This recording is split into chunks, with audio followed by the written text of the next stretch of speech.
মিনিটের সময় একটা শুটিং ইনসিডেন্ট হয়েছে।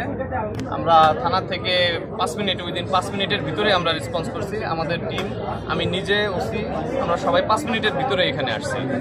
তো এখানে এসে পাশেই একটা পেট্রোল পাম্পের থেকে একটা সিসিটিভি ফুটেজ সংগ্রহ করা হয়েছে।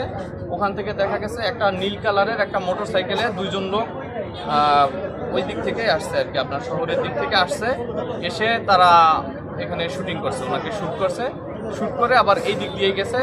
মাথায় হেলমেট পরা, এখন পর্যন্ত এই জন্য সরাসরি বোঝা যাচ্ছে না এখন পর্যন্ত কে। আর এখানে আমাদের সিআইডির যে টিম, তারা অ্যাসেসমেন্ট করছে। আমাদের যে মামলার তদন্তকারী অফিসার, সে সুরতহাল প্রস্তুত করতেছে।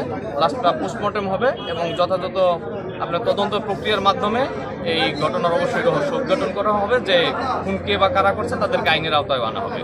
যে মারা গেছে তার পরিচয়টা একটু যদি বলতেন, কি করতো বা কোনো মামলা আছে কিনা, এরকম টাইপের কোনো কিছু যদি একটু। যিনি মারা গেছেন তার নাম হইল শেখ সোহেল, পিতা বাচ্চু শেখ। এই আটরা শেখপাড়ায় তার বাড়ি।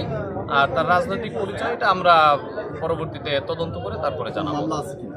মামলা এখন কিন্তু পিসিপিআরটা যাচাই করে তারপরে জানাতে পারবো, যেহেতু আমরা এখানে সবাই তো স্পটে। পিসিপিআরটা যাচাই করে তারপরে আপনাদের কেন, জানাবো। কি কারণে এরকম ওইটা তদন্ত সাপেক্ষে বের হবে যে কেন গুলি করা হয়েছে। কয়টা গুলি করছে? তার গায়ে 3টা গুলির আছে, একটা বুকে আর 2টা মাথায়। মোট কয়টা গুলি করছে?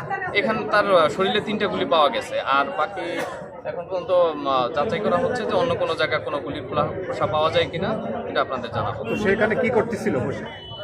এখানে আমরা যতদূর শুনছি তার মোটরসাইকেলে মনে হয় কোনো সমস্যা হয়েছিল। এটা একটা মোটরসাইকেলের গ্যারেজ। আলামিন নামে এক ব্যক্তি, ওনার মোটরসাইকেলের গ্যারেজ। এখানে মনে হয় গ্যারেজে মোটরসাইকেল সারানোর কাজেই আসছিল। সে কোনো রাজনীতির সাথে সম্পৃক্ত ছিল না? না, এটা আমরা যাচাই করে জানাবো। ব্যবসা করতো? হ্যাঁ, ব্যবসা। উনি মাছের ঘেরের ব্যবসা করেন। ঠিক আছে, ধন্যবাদ। জি।